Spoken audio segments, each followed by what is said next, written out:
അപ്പോൾ Messi fans കുറേ ആൾക്കാർ പറയും, അതായത് മെസ്സി ഈസ് ബെറ്റർ. അപ്പോൾ നമ്മൾ എന്തുകൊണ്ടാണ് മെസ്സി ഈസ് ബെറ്റർ? അപ്പോൾ അവർ പറയും മെസ്സിക്ക് വേൾഡ് കപ്പ് ഉണ്ട്. അപ്പോൾ വേൾഡ് കപ്പ് ഉള്ളതുകൊണ്ടാണ് ബെറ്റർ. അല്ലെങ്കിൽ മെസ്സിക്ക് എന്തുണ്ട്, ഈ വേൾഡ് കപ്പ് പോലെ തന്നെ അതർ അച്ചീവ്മെന്റ്സ്, അപ്പോൾ നമ്മൾ വേൾഡ് കപ്പ് പോലെ തന്നെ ഇപ്പോൾ UCL, ചാമ്പ്യൻസ് ലീഗ് അതുപോലത്തെ ഒന്നാണ് അച്ചീവ്മെന്റ്സ് മെസ്സിക്ക് ഉണ്ട്, അതുകൊണ്ട് മെസ്സി ബെറ്റർ എന്ന് പറയും. നേരെ മറിച്ച് നമ്മൾ കണക്കുകളെടുത്ത് നോക്കുമ്പോൾ എന്താണ്, മെസ്സിനായിട്ടും ബെറ്റർ ക്രൂസാന്ന് നമുക്ക് പറയേണ്ടി വരും. കാരണം ക്രൂസിന് എന്തുണ്ട്, മെസ്സിക്ക് കിട്ടിയ അതേ അച്ചീവ്മെന്റ്സ് അല്ല, അതിലും കൂടുതൽ അച്ചീവ്മെന്റ്സ് ക്രൂസിനുണ്ട്. കാരണം അവർ പറഞ്ഞാൽ ഇൻഡിവിജ്വൽ അച്ചീവ്മെന്റ്സ് ഒക്കെ നോക്കാം, ഇൻഡിവിജ്വൽ അച്ചീവ്മെന്റ്സിലേക്ക് നമ്മൾ വരുന്നുണ്ട്, അതിനൊരു സംഭവം പറയുന്നുണ്ട്.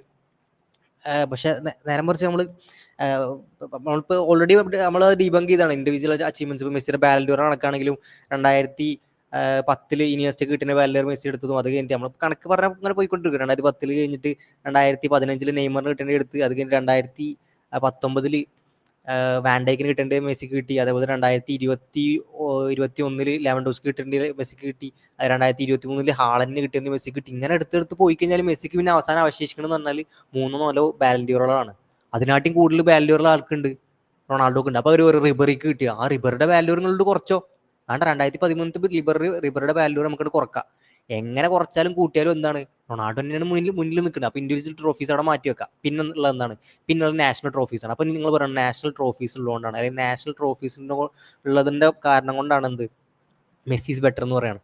നമ്മൾക്ക് എന്ത് പറയേണ്ടി വരും, നമുക്ക് തിരിച്ചു പോയിക്കേണ്ടി വരും. അങ്ങനെയാണെങ്കിൽ ക്രൂസ് മെസ്സിനായിട്ടും ബെറ്റർ, ഒക്കെ മെസ്സി റൊണാൾഡോനായിട്ടും ബെറ്റർ ആണ്. അങ്ങനെ ഒരു ആർഗ്യുമെന്റ് നമുക്ക്, അല്ലെങ്കിൽ അങ്ങനെ ഒരു പ്രീമിസ് നമുക്ക് എടുക്കാം. മെസ്സിയാണ് റൊണാൾഡോനായിട്ടും ബെറ്റർ. കാരണം എന്താണ്, മെസ്സിക്ക് ഇതുണ്ട്, അതായത് ഇന്റർനാഷണൽ ട്രോഫീസ്, അല്ലെങ്കിൽ എന്താണ് ക്ലബ് ലെവലിലുള്ള ടീം ട്രോഫീസ് ഉണ്ട്, ടീമിന്റെ ഇതിലുള്ള ട്രോഫീസ് ഉണ്ട്. അതിനെക്കാട്ടിയും കൂടുതൽ ആർക്കുണ്ട്, ക്രൂസിനുണ്ട്. ഇപ്പോൾ ക്രൂസിന്റെ നമ്മൾ എടുത്ത് നോക്കുകയാണെങ്കിൽ, ക്രൂസ് മെസ്സിക്കുള്ളതാണ് ഒരു വേൾഡ് കപ്പ്, അതേപോലെ തന്നെ ക്രൂസിനൊന്നുണ്ട് ഒരു വേൾഡ് കപ്പ് ഉണ്ട്. മെസ്സിക്കുള്ളത് തന്നെ 3 ചാമ്പ്യൻസ് ലീഗ്. ക്രൂസിന് എത്ര ഉണ്ട്, നമുക്ക് എല്ലാവർക്കും അറിയാം, ക്രൂസിന് 5 ചാമ്പ്യൻസ് ലീഗ് ഉണ്ട്. അതേപോലെ തന്നെ മെസ്സിക്കുള്ളത് തന്നെ 3 ഫിഫ ക്ലബ് വേൾഡ് കപ്പ് ആണ്. മെസ്സിക്കുള്ളത് തന്നെ 3 ഫിഫ ക്ലബ് വേൾഡ് കപ്പ് ആണ്. നേരെ മറിച്ച് ക്രൂസിന് എത്ര ഉണ്ട്, 6 ഫിഫ ക്ലബ് വേൾഡ് കപ്പ് ഉണ്ട്. 3ന്റെ പകരം ഇവിടെ 6 എണ്ണമാണ്. അതേപോലെ തന്നെ UEFA സൂപ്പർ കപ്പ് ആണെങ്കിലും മെസ്സിക്ക് 3 എണ്ണേ ഉള്ളൂ. നേരെ മറിച്ച് എന്താണ് ക്രൂസിന് 5 എണ്ണമാണ്.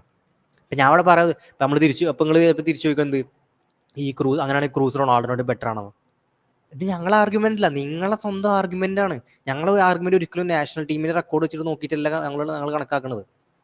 നിങ്ങളെ ആർഗ്യുമെന്റ് ആണ് എന്ത്, മെസ്സിക്ക് വേൾഡ് കപ്പ് ഉണ്ട്, നിങ്ങളാണ് എല്ലാ കമന്റ് ബോക്സിലും വന്നിട്ട് ഈ വേൾഡ് കപ്പിന് ഗിഫ്റ്റ് എടുത്തിട്ടുണ്ട്. നിങ്ങളാണ് ഈ വേൾഡ് കപ്പിന്റെ വക്താക്കൾ, അല്ലെങ്കിൽ വേൾഡ് കപ്പിന്റെ ആർഗ്യുമെന്റ് വക്താക്കൾ. അപ്പൊ നിങ്ങളാണ് അതിനെ ഡിഫെൻഡ് ചെയ്യേണ്ടത്. മെസ്സിക്ക് വേൾഡ് കപ്പ് ഉണ്ട് എന്ന് പറഞ്ഞിട്ട് മെസ്സിനെ വലുതാക്കാൻ നോക്കണം നിങ്ങൾ. അതേസമയം മെസ്സി നമ്മൾ തിരിച്ചു ചോദിക്കണം, ഈ സ്ക്രൂസ് ബെറ്റർ ദാൻ മെസ്സി നമ്മൾ തിരിച്ചു ചോദിച്ചു കഴിഞ്ഞാൽ അപ്പോൾ നിങ്ങൾ എന്ത് പറയും, അതല്ല അപ്പോൾ ഇൻഡിവിജ്വൽ ട്രോഫീസ് ഒക്കെ നോക്കണം. ഇൻഡിവിജ്വൽ ബാലൻഡിയറിന് നടക്കുക നമ്മൾ ഓൾറെഡി ഡിബങ്ക് ചെയ്ത് 10 മുതൽ 2023 വരെ നോക്കിക്കഴിഞ്ഞാൽ കുറേ സംഭവങ്ങൾ വേറെ ഉണ്ട്, അത് പറഞ്ഞു കഴിഞ്ഞാൽ പോയിക്കൊണ്ടിരിക്കും. പിന്നെ ക്ലബ് ലെവൽ സംഭവങ്ങൾ നോക്കി കഴിഞ്ഞാൽ ഇതാണ് അവസ്ഥ. എങ്ങനെ ഏത് ഇതിൽ വെച്ച് നോക്കി കഴിഞ്ഞാൽ മെസ്സി ബെറ്റർ എന്ന് പറയാൻ പറ്റില്ല.